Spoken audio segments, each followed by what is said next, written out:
Tava num desespero aqui que esse Instagram não tava funcionando. Mas funcionou. Boa noite para todo mundo.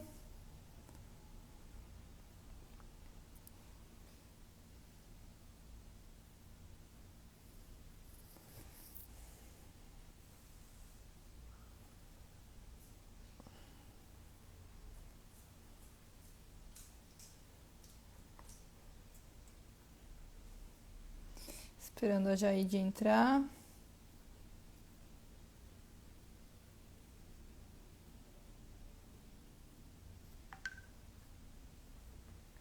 Ela tá entrando, que eu avisei ela que tava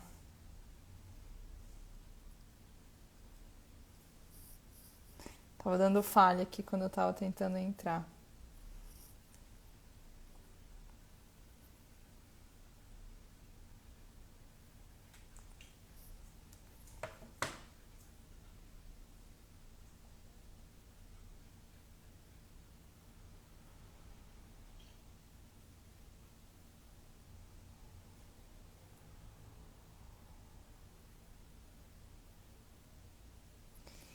Vamos lá, a gente vai falar hoje. Tem duas lives especiais no mês das crianças. Esperando a Jaide.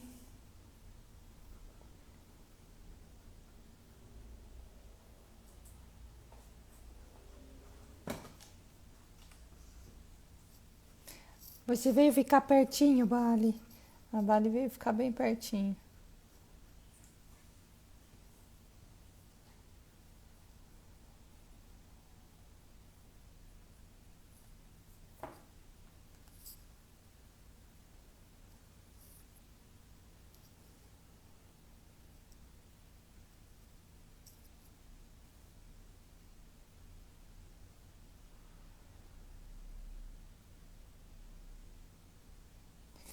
Vamos lá.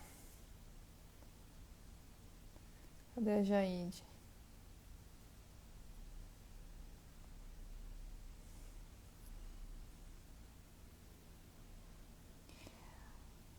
Oi, Lau. Dani tá aqui. Emerson tá aqui. Pessoas queridas.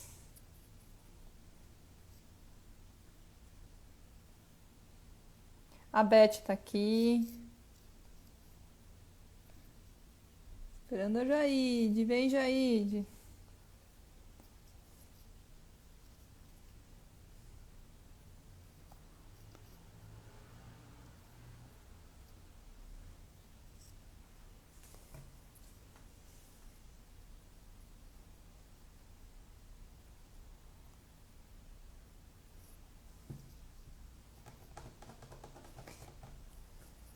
Vamos ver.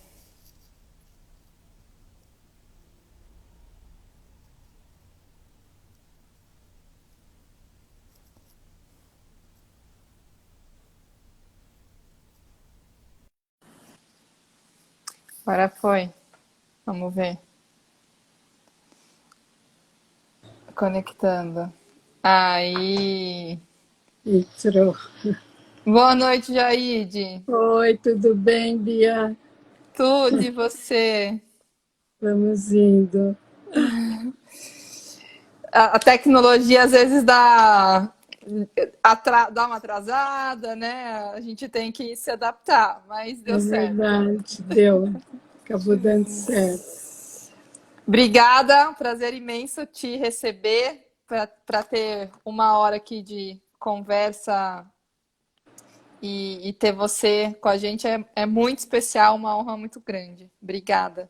Eu agradeço muito o convite do Paradigma, Roberto e Denis, que têm colaborado muito para a divulgação da análise do comportamento, e você, Bia, que coordena cursos e lives e todos os projetos que também colaboram para isso, né? Gosto muito de poder participar. Obrigada. Boa parte do que eu ensino eu aprendi com você. Nada mentira.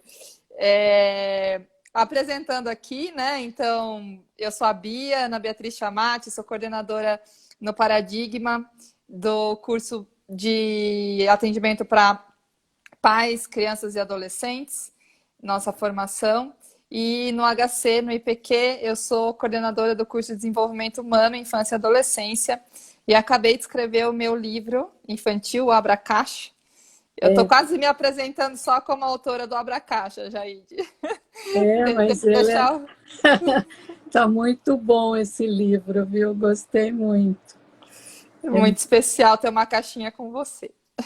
obrigada. E a Jaide é psicóloga, atende consultório particular, terapeuta analítico comportamental com crianças e adolescentes, é mestre e doutora em psicologia experimental pelo Departamento de Psicologia Experimental da USP, da Universidade de São Paulo. E é a nossa, né, maior referência aí em análise do comportamento e atendimento com crianças. A gente está no mês das crianças e pensando na programação das lives, eu pensei, vamos fazer lives especiais. Então, hoje a gente tem a honra de te receber para falar sobre a importância do brincar. E daqui 15 dias a gente recebe a Fátima Conte, outra, né, grande nome aí da análise do comportamento, para falar sobre terapias contextuais no atendimento infantil. Então, muito obrigada, Jaide. E não sei se você quer se apresentar, falar mais alguma coisinha, fique super à vontade. Eu acho que você falou é suficiente. Então, tá bom. Começando aí o nosso tema, Jaide, a gente falou rapidinho um pouquinho sobre a estrutura do que a gente acharia importante trazer. Especialmente hoje, né, quando a gente fala de criança, de orientação de pais, eu tenho mais propriedade para trocar e para conversar. Vamos começar falando um pouco da curiosidade, né? O que significa curiosidade, pensando na aprendizagem e para a criança, de alguma forma, para a infância.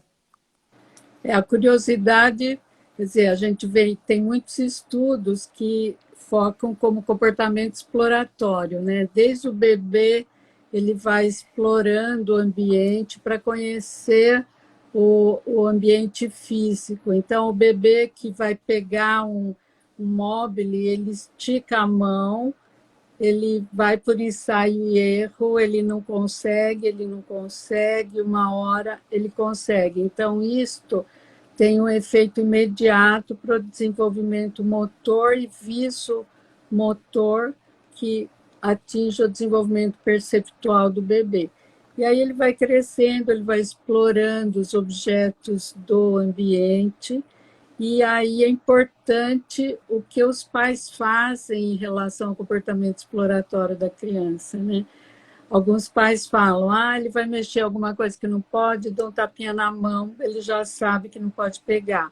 Então, às vezes, a gente orienta para que pegue o que não pode pegar, porque quebra, os pais podem pegar na mão e a criança passar a mão e sentir o objeto só quando está na mão dos pais. Então, ela pode aprender isso. Então, ela explora o que é possível explorar e o que for possível pegar na mão do outro, explorar com cuidado, ela vai desenvolvendo essas habilidades.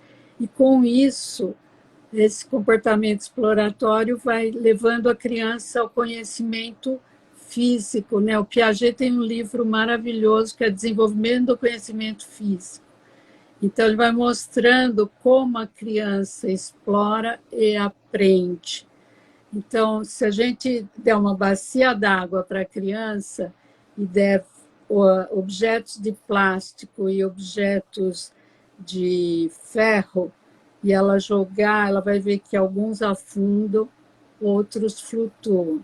Então, através de perguntas, a gente pode ir levando a criança a conhecer por que uns afundam e por que uns flutuam. Então, ela pode colocar na mão, sentir a diferença de peso. Então, nós estamos ensinando a criança a pensar com essas atividades de brincadeira. E a criança é uma brincadeira que a criança adora muito. Eu acho importante também a gente diferenciar, porque esses trabalhos do Piaget são riquíssimos. A diferença com a análise do comportamento está na forma como ele explica e nós explicamos de outra maneira, né? Mas tem algumas críticas que colocam que a análise do comportamento é mecanicista porque não ensina a descoberta. E nós temos que focar que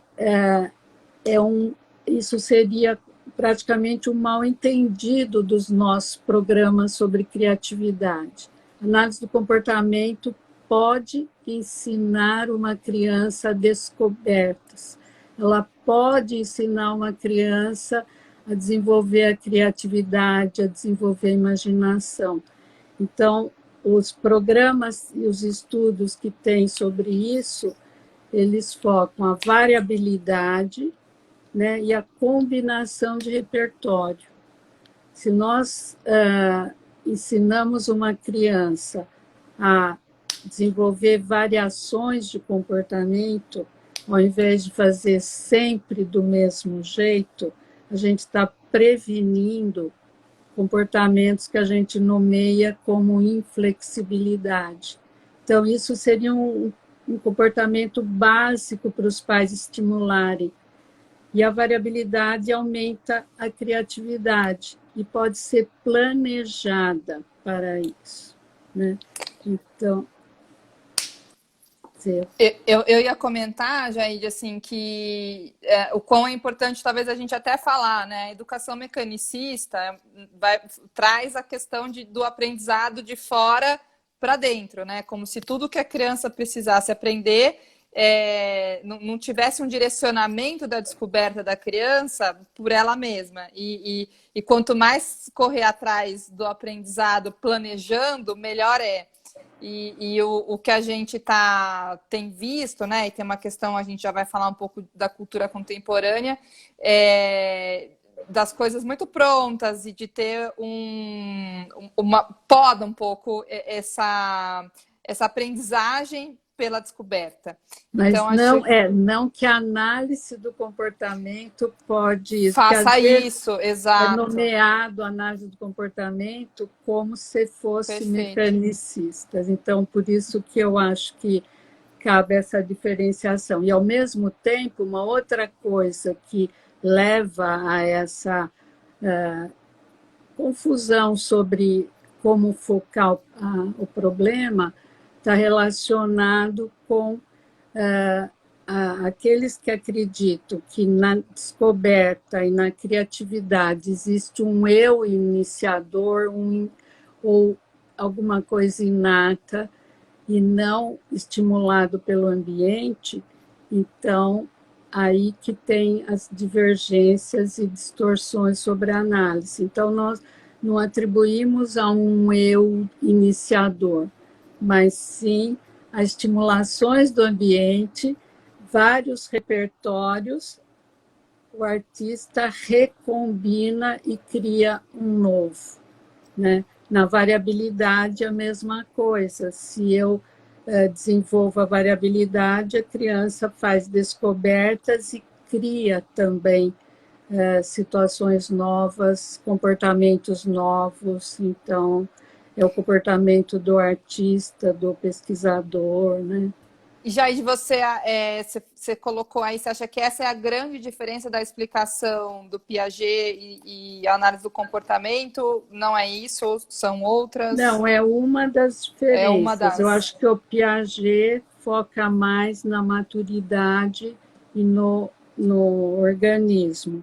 E a análise do comportamento, né, baseado na epigenética, que você tem uma carga genética que tem uma interação com o ambiente, e aí dessa interação é que vai resultar os comportamentos. Então, por exemplo, no transtorno obsessivo-compulsivo, né, que seria o TOC, tem pesquisas que demonstraram uma predisposição orgânica, que interagindo com o ambiente, se for um ambiente estressante, pode Desenvolve. desenvolver toques intensos.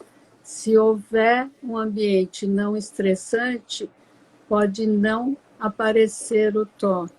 Então, o ambiente acaba tendo uma interação muito grande com o organismo. Eu acho que a gente foca nessa interação, né? Uhum. E aí, uma explicação também, um lado da filogênese, né? De como é esse organismo, o temperamento da criança, que traz essa influência também. E tudo isso é somatório que vai interagir com as estimulações do ambiente, que vai produzir um produto transformador, né? Uhum. A gente poderia pensar, Jair, de alguma forma assim, quais são. Você deu algumas descrições, né, da criança pegar o objeto que não pode, o que os pais podem fazer, aonde que os pais erram quando eles podam essa exploração das crianças e Quer dizer, descoberta. impedir o comportamento exploratório vai ter um efeito de redução do comportamento exploratório. Então, a criança vai aprender menos, vai descobrir com menor intensidade ou rapidez as leis da natureza, porque ela está explorando menos, né? Quanto maior a estimulação, maior é o desenvolvimento relacionado às novas descobertas, à criatividade, né? E seriam todas as funções que vêm numa sequência, né? Onde a criança vai explorar o mundo, né? O seu mundo. E aí a função do brincar teria inúmeras funções, né? Como a criança vai aprender os limites, a seguir regras, ela vai aprender a imitar. A criança imita muito a cultura, né, familiar, que vem da cultura onde eles estão inseridos, e ela vai reproduzir. Isso já está ocorrendo, essa aprendizagem. E desenvolve tudo, né, Jaide? Assim, as habilidades socioemocionais, a questão de autoestima, a questão de identidade. O brincar está presente em tudo. Tem um dos autores que estudam muito brincar, ele fala do brincar como valor de sobrevivência.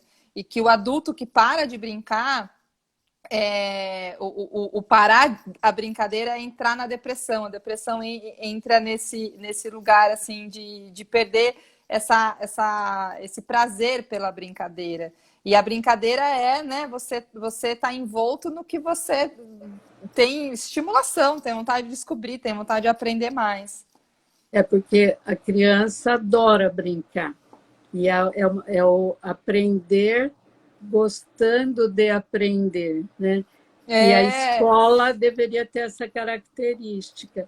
Então, às vezes, o que a gente vê com uma criança que está com algumas dificuldades, agora a gente tem ouvido muito, eu detesto escola, detesto aula online, porque eles não têm, mudou muito e, de repente, um outro tipo de interação, né?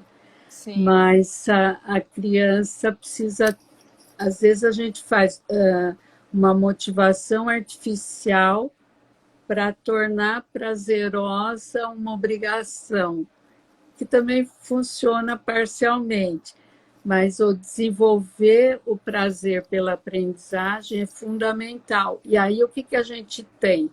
A criança que tem, né, a dificuldade de atenção ou dificuldade na aprendizagem, ela vai desenvolver um medo de errar, o medo de se expor, né? E o medo de crítica, e esses medos são meio paralisantes, ou a criança fica quase fóbica para a aprendizagem.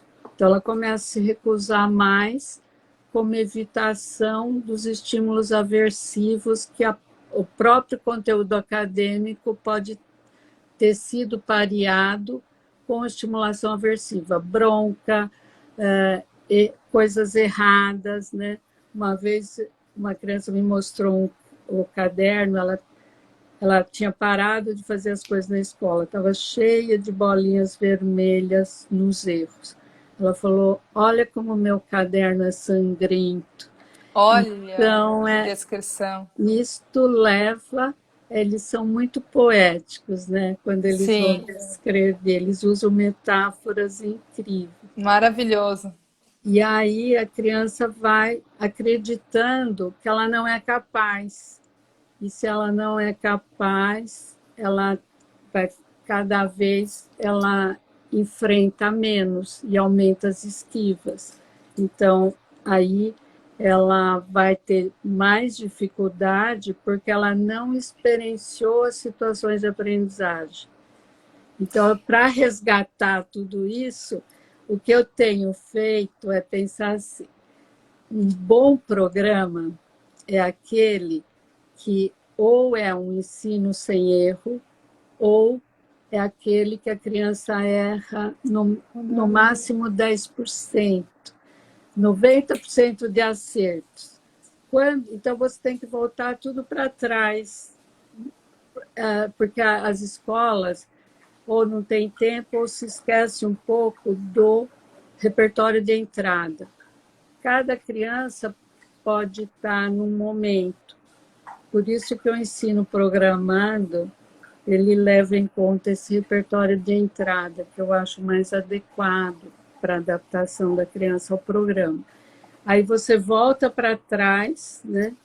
E a criança começa a acertar, ela começa a acreditar que ela é capaz, ela perde o medo de errar, fica mais fácil fazer os enfrentamentos, e aí você começa a reconstruir a história de sucesso. Quer dizer, ela estava vivenciando uma história de fracasso escolar, e aí você, voltando para trás, você vai refazendo e reconstruindo essa história de sucesso. Aí a criança pode desenvolver o prazer pela aprendizagem, que ela descobre que ela é capaz, e aí fica muito mais prazeroso o estudar, ou aprender, né? E você está trazendo, né, Jaide, processos, né? O quanto Isso é a um gente está processo. falando de aprendizagem por processos, quebrar em pequenos passos, e as crianças às vezes chegam desacreditadas porque elas olham para um resultado final, né? Então, eu não vou conseguir fazer X coisa. Eu brinco muito com eles, brinco não, né? Para explicar. Se você for aprender a andar de patins, você vai enfiar o patins no pé e sair andando? Porque parece que é muito fácil dormir na própria cama, né? Ou alguma Mas outra nós questão. mesmos, se a gente entrar num curso de chinês no terceiro estágio, e ninguém contar para a gente que é o terceiro estágio, a gente vai acreditar que é incapaz, mesmo que racionalmente a gente saiba que não é incapaz. Porque não é o saber que é capaz é racional. Então, tem crianças inteligentes que falam, eu sou burro, mas ele se comporta de modo muito inteligente, mas aquela vivência ele não consegue, isso é nomeado como sendo incapaz. Para nós adultos também funciona isso, né? Se eu não conseguir fazer alguma coisa, para isso eu não consigo, eu não sou capaz. A gente vai fazendo setorizações, né? E é interessante o que você está dizendo, né? Você começar a fazer um curso de chinês num terceiro estágio, quando você está sendo colocado ali achando que você está começando as aulas, né? E ficou difícil, eu acredito que eu não sou capaz, né? Porque eu não foi respeitado o meu repertório de entrada. De entrada, sim. Então, isso é fundamental para a criança perder o medo e para todos nós, né? O critério da aprendizagem é esse. Sim. Quanto menos erro eu iniciar uma aprendizagem, melhor é. E, às vezes, o outro, às vezes, pode dar bronca porque a criança está fazendo errado. Às vezes a gente tem relatos, ele não quer estudar, ele é relaxado, ele é vagabundo, é preguiçoso, porque a criança se comporta de uma maneira que recebe esses rótulos. Quando você reconstrói essa história, a criança fica empolgada, ela é responsável. Então, eu digo, não existe criança irresponsável que não queira aprender. Existem programas inadequados e formas inadequadas de lidar com a aprendizagem da criança. Então, ela aparenta, né, isso. E depende muito do comportamento, ele está variado numa análise, se a gente fizer uma microanálise das interações, você vai ver como depende de cada uma dessas mini relações. Uma criança que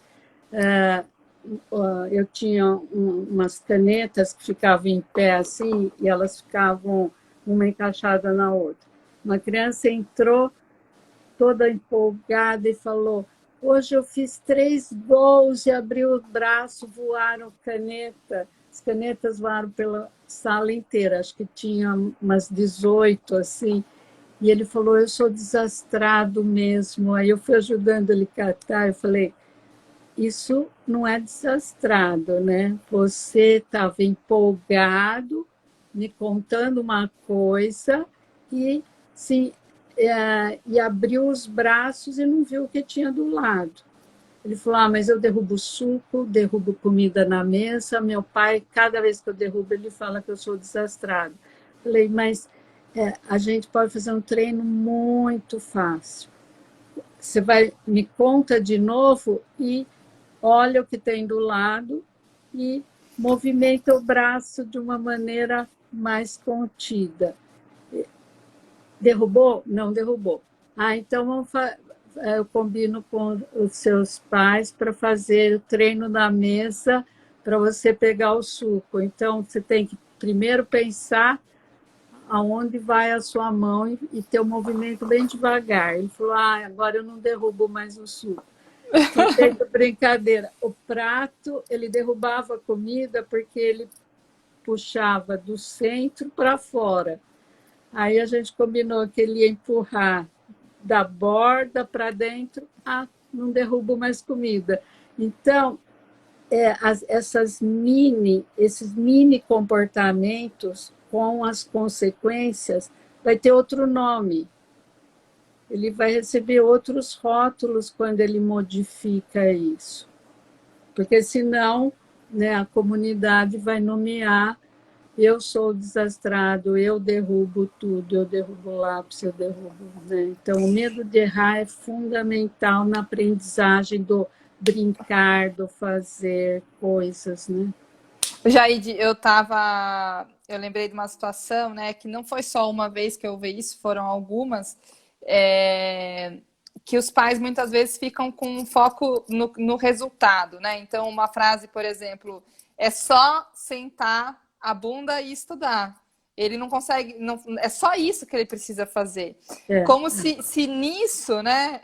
E é uma frase que eu já ouvi algumas vezes, não tivesse 1 milhão de pequenos passos de aprendizagens e o quanto, se você aprende na brincadeira, você vai levar isso para estudar mais tarde. Você aprende pelo prazer do lúdico, e isso está desenvolvendo essas habilidades que estão presentes no estudo depois. Uhum.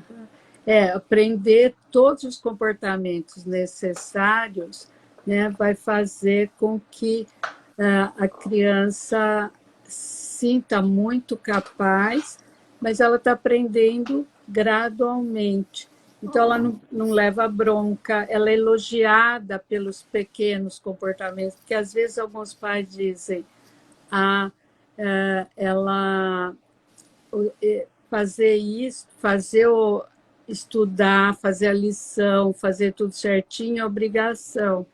Então, acaba focando o errado e É dando só isso que atenção. ele tem para fazer da vida. É só isso. Então, se você olha para o comportamento inadequado, a criança vai sentindo que ela faz tudo errado, e ainda pior ainda se tiver um irmão que faz tudo certinho. Aí a criança aí entra nos afetivos, né? Quer dizer, Uhum. o brincar tem essa função de trazer os afetivos, mas a criança vai acreditando que se o irmão faz tudo direitinho e não leva bronca, ela faz tudo errado, então ela leva Leva bronca. bronca. Então o irmão é mais amado do que ela. E aí ela pode desenvolver fantasias de rejeição que são crenças e os pais podem estar gostando dos dois do mesmo jeito, mas eles acreditam que é dando bronca que a criança vai melhorar, porque eles estão mostrando o que está errado. Então, eu mostro o que está errado, tem que mudar o que está errado. Então, eu digo assim para o pai, né? Olha, imagine se você fosse um funcionário, fizesse um relatório e mostrasse para o seu chefe. E aí ele fala, isso está uma porcaria, pode fazer outro. Aí, se eu teria vontade de refazer, ou que vontade, como que eu iria refazer isso? Agora, se ele diz, aqui você errou, tá bem feito e descrito. Aqui se podia dar uma melhorada nessa parte. Aí eu vou refazer com satisfação, né? Porque ele apontou, fez uma Muda tudo, análise, né? muda tudo.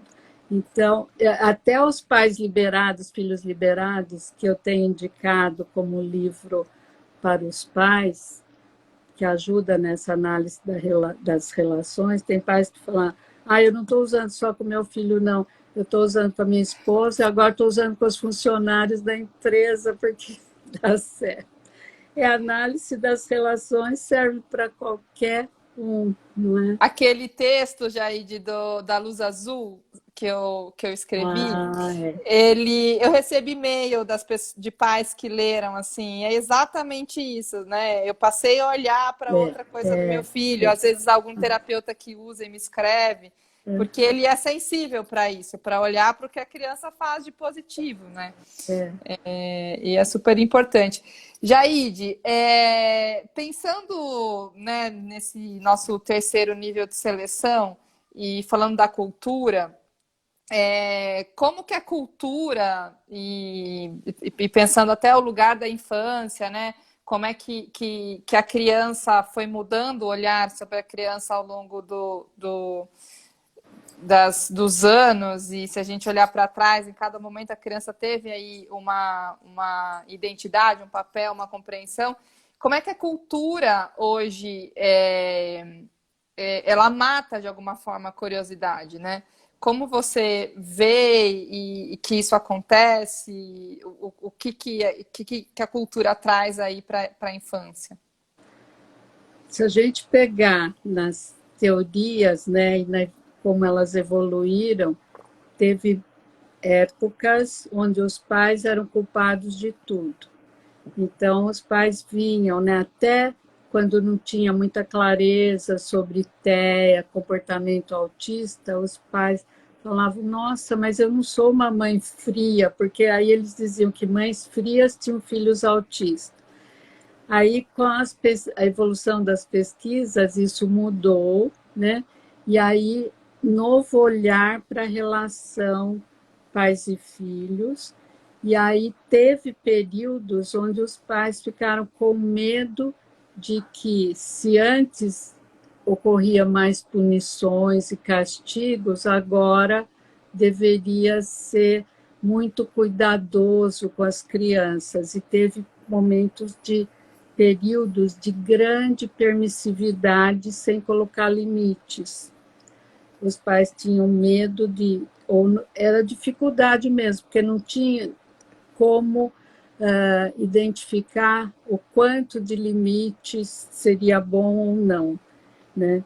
E depois nós tivemos uma evolução que eu acho que foi ficando esse matar a curiosidade, quer dizer, é criar condições para a exploração, ampliar as vivências, mas aí a gente tem grupos de famílias que lidam diferente. Ainda a gente vê, tem alguns trabalhos que mostram 3 sistemas de criação, que esse é o mais antigo, e a gente ainda vê até hoje que a gente, quando nós fazemos entrevista com pais, dá para verificar que sistema de criação aquela família é mais carregada disso. É menor aquele sistema de criação que era mais carregado de punição física. Isto Estaria tem, ligado a estilos parentais, isso, Jaine? Não. estilos parentais, que daí você vai identificar, mas depende dos grupos, né? E às vezes até do nível de instrução, no sentido de o que aquela família acompanhou o desenvolvimento da psicologia, o que a psicologia conseguiu oferecer e ensinar a determinados grupos. Então, a gente vê variações. E tem aqueles que eles classificam como controla os filhos através da culpa. Então, como você faz isso para sua própria mãe, né? E aí, exemplos pensados assim vão Você mostrar... saiu da minha barriga. Como você ousa? E aí a criança pode sentir, ser movida à culpa. Ela muda o comportamento, mas ela pode ficar com uma culpa excessiva e isso vai dificultar o desenvolvimento emocional. Agora, o que eles chamam de saudável, né, seria o agrupamento onde você coloca, ensina a criança a desenvolver empatia, o respeito ao outro, identificar alternativas de comportamento que poderia ter tido para ocorrer aprendizagem, e isso tem mostrado que quando a criança identifica a alternativa, não precisa bronca, ela quer fazer o certo. Ela só não faz porque ela é um serzinho em evolução, ela não aprendeu ainda. E aí, quando ela é ensinada com paciência, com carinho, com descrever quais são as soluções para ela fazer direito, elas seguem. É muito mais fácil elas tentarem para isso. Você falou em vários momentos, né? A gente fala muito de observação, descrição e discriminação, né? Quais são as variáveis que estão influenciando naquele contexto, naquela situação? E muitas vezes é isso que a gente ensina. Observar de longe, descrever o que está acontecendo.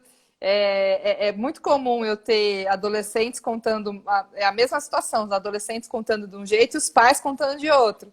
Porque tem aí essa falha na observação do entorno. E no brincar, a criança aprende a descrever. As brincadeiras, você vê muito a criança falando o que ela está fazendo. Ela tem uma fase, ela está aprendendo o tato, né? A descrição do que ela faz e a descrição dos sentimentos e do comportamento, através dos desenhos, que é um tipo de brincadeira para criança. Eu tive uma criança que fez um desenho, uma criança de 5 anos, ela desenhou um barquinho, pôs uma bruxinha, uma outra criança e a bruxinha empurrando a outra criança com a vassoura. E aí ela falou, eu sou a bruxinha porque eu provoco a minha irmã, para minha mãe, ela bate em mim, a minha mãe vê só ela batendo em mim e aí briga com ela. Então eu sou má, eu sou uma bruxinha que faço tudo isso para minha irmã. Então, ela conseguiu descrever a situação em casa, como ela provocava, Com e fantasia, né? Com o lúdico aí presente, super fantasia. Mas, bonito. e aí ela disse, eu sou a bruxinha, eu estou culpada e me sinto má. Quer dizer, a metáfora era, eu me sinto má e culpada por fazer isso. E aí Uhum. a gente orienta a mãe para, quando duas estão brigando, não entrar de juiz, porque o sair e deixar as duas resolverem já eliminaria isto. Quebraria o padrão dela de provocar a irmã para a irmã bater nela, para a mãe ficar contra a irmã. Quebraria esse padrão. Só a mãe saindo da situação De e cena. deixando elas resolverem. Quebra a função, né? Muda. Exatamente. Mudaria a função aí. Jaide, eu tenho lido muito sobre a questão, pensando na cultura, né, das coisas muito prontas, e a gente agora, né, o tanto de eletrônicos, acho que até a pandemia mudou um pouco a função dos eletrônicos, muito, mas sobre não se faz mais um bolo em casa, então compra pronto, as coisas muito prontas, não se inventa um brinquedo, e uma relação do déficit de brincar na natureza e a natureza como professora, e uma relação de vários estudos aplicados em 1940 e 1900, quase 2000, né? Do começo de 2005, 2010, aplicados em diferentes momentos, e o aumento de ansiedade, de diagnósticos de ansiedade e de depressão. E aí a gente estimula muito os pais a entrarem em contato com o processo, então faça um bolo em casa, ensinar a espera, a paciência. E então queria falar um pouco disso, assim, né? Porque até isso foi muito recente que eu li, como um novo diagnóstico, o déficit da natureza. A falta da natureza. A gente tem 80% para mais da população mundial vivendo em cidades. E isso cada vez mais aumenta. Como você vê? Isso faz sentido? Não, é fundamental, né? Porque, veja só, a criança que agora na pandemia ficou muito mais, mas já estava antes, né? Fica com o videogame. Eu li um artigo que saiu, fiquei chocada, assim. O título do artigo era São os elaboradores de videogame, de jogos de videogame traficantes. Aí ele fazia uma análise dos neurocientistas sobre o efeito que tinha no cérebro. Tinha 7 efeitos, e os efeitos que a droga tinha eram muito parecidos. Então a criança Sim. começa a perder o interesse. E tem um trabalho americano que foi feito, esse faz um tempinho já. As crianças já ficavam muito em eletrônicos quando eles fizeram isso. Então, eles selecionaram famílias que aceitaram participar dessas etapas da pesquisa. Então, ia um observador, fazia uma amostragem de comportamentos de interação da família por um mês. Depois passava um caminhão e levava todos os eletrônicos da casa. E aí vinha de novo o observador para fazer um registro de comportamentos de interação pós-retirada dos Dos eletrônicos. eletrônicos. E, Quero ler.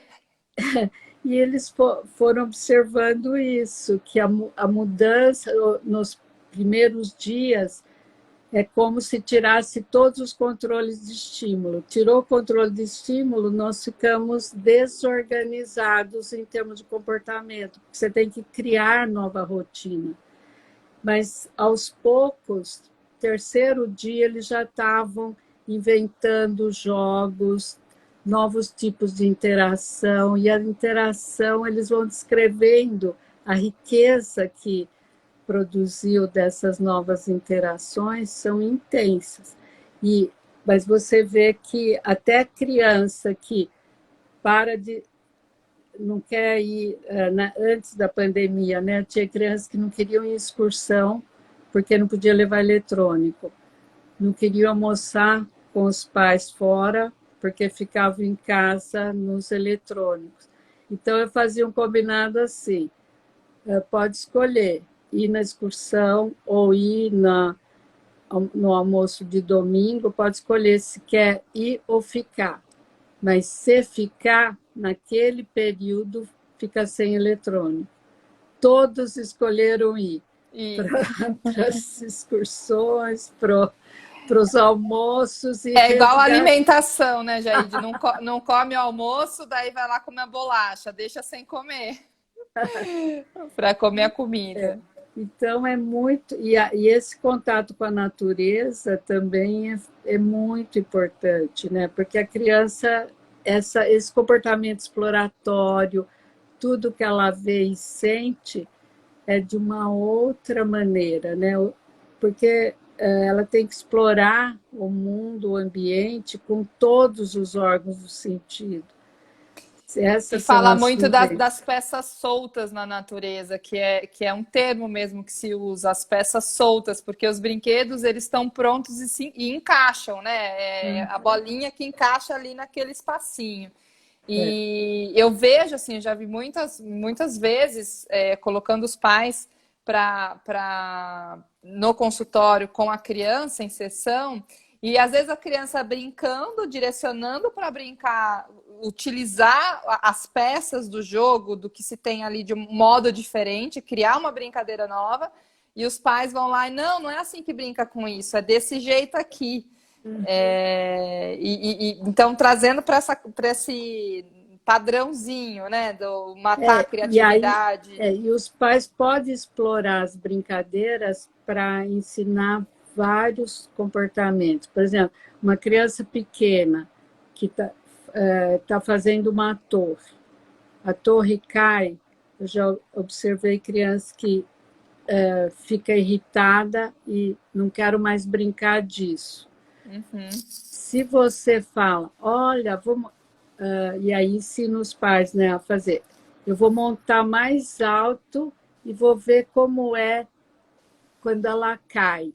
Derruba para mim, a criança derruba e dá gargalhada. Agora eu estou pareando uma emoção super agradável com o derrubar. Daí a criança fica interessada em fazer e derrubar, mas daí ela tem que, para fazer alta, ela tem que passar o dedinho, ver se ela não está muito fora, porque senão vai cair com poucas peças. Aí ela está desenvolvendo a paciência, a concentração, perdeu o medo de errar e reduziu a irritabilidade. Então, numa brincadeira pequena dessa, você pode atingir vários objetivos ao mesmo tempo. E a resiliência, que é a frustração de cair, eu enfrento de novo e faço de novo. Caiu, faço de novo. Quer dizer, isso é uma coisa fundamental para... Simples, né, Jaide? Tão simples e com tanta... brincadeiras pequenas, né?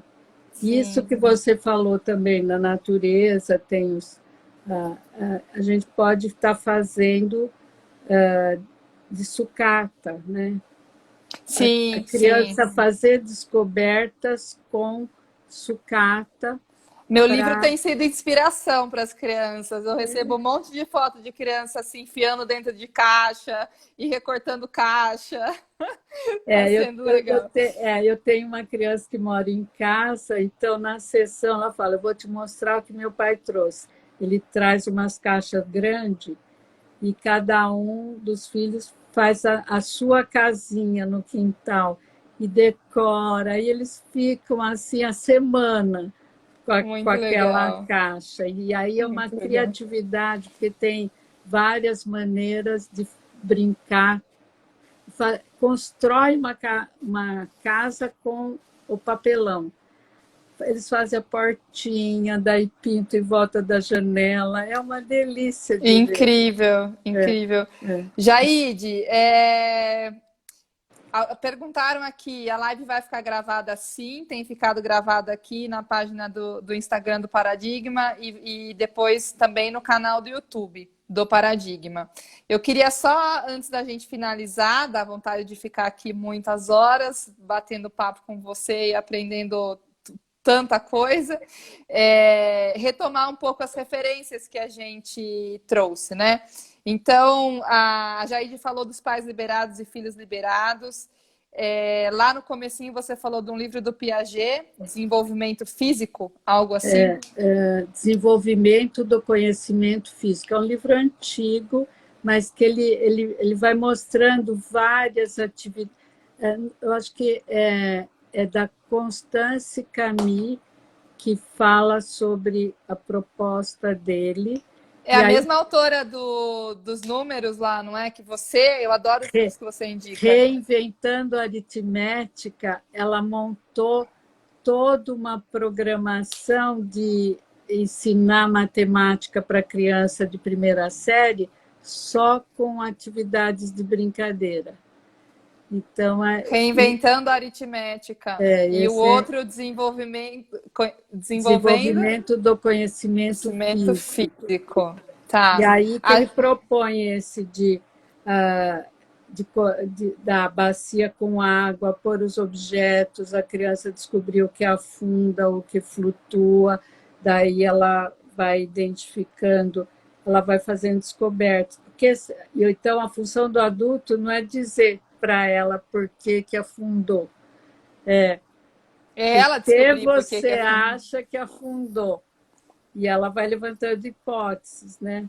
Do mesmo jeito que quando a gente faz mágica, eu tenho umas brincadeiras que eu faço mágica com a criança, e a função da mágica é ver o quanto ela está no pensamento místico, concreto, e no quanto ela vai levantando hipóteses mais abstratas sobre o que está por trás da mágica. E aí, então, tem esses objetivos, né, que a gente vai desenvolvendo com a criança. Uma barata aqui, desculpa, Jaide. Tá difícil aqui o calor, ela vem em cima de mim. Desculpa. Então, a criança vai fazendo descobertas, ela levanta hipóteses, né, sobre como eu fiz aquela mágica, e aí ela tem que levantar várias hipóteses, né? Muito bom. Só para a gente até terminar, que eu tô com receio do tempo, eu tenho um treino bom em Bali com baratas e outros bichos, então eu sobrevivo.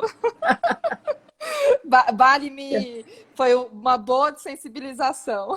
Eu nunca tive medo. Eu tinha, assim, e depois de Bali, não tá de boa, não tem problema, não. Então, essas referências, perguntaram do texto da Luz Azul. O texto é Encontrando a Luz Azul, é um texto que foi publicado no Boletim Paradigma, de 2013, e que está no meu site também, anabeatrizchamate.com.br, e tem outras crônicas lá de orientação de pais que a gente usa bastante, os alunos usam, então podem explorar. E o Pais Liberados, Filho Liberado, tem também aquele Como Falar para o Seu Filho Ouvir e Como Ouvir para o Seu Filho Falar, que é uma sistematização, os dois juntos, eu acho que se completam. Da mesma autora. São da mesma autora, né? Eu tenho uma paixãozinha maior até pelo Pais Liberados, Filhos Liberados. Eu acho que ele é meio um romance, eu acho mais gostoso de ver. Também. Mas às vezes, a maioria das vezes para os pais, né, dependendo do momento que eles estão ali, como falar para o seu filho ouvir, como ouvir para o seu filho falar, é mais didático. Então, eu tenho pais que falam que está mais organizado e sistematizado. Eu tenho pais que falam isso, mas o outro é mais gostoso de ler. Exato. Jaide, muito, muito, muito obrigada pela sua disponibilidade, por estar com a gente, por nos ensinar tanto. E queria agradecer vários comentários aqui elogiando, pedindo para ficar salva, vai ficar salva, vou salvar. E eu queria te agradecer imensamente. Obrigada. Eu que agradeço muito o convite. Foi um prazer estar participando, né? E Ó, é a poder. terceira vez que eu divido um momento com você esse ano. Eu Então, estou me nossa, sentindo um privilégio. foi ótimo. Eu gostei muito também, viu? Foi ótimo. Um beijo grande, boa Beijo. noite para todo mundo. Tenho muito carinho por você e por ter você com a gente e nos ensinar tanto. Muito obrigada. Obrigada, eu que agradeço. Tudo de bom. Beijo, beijo. Beijo, tchau. Tchau.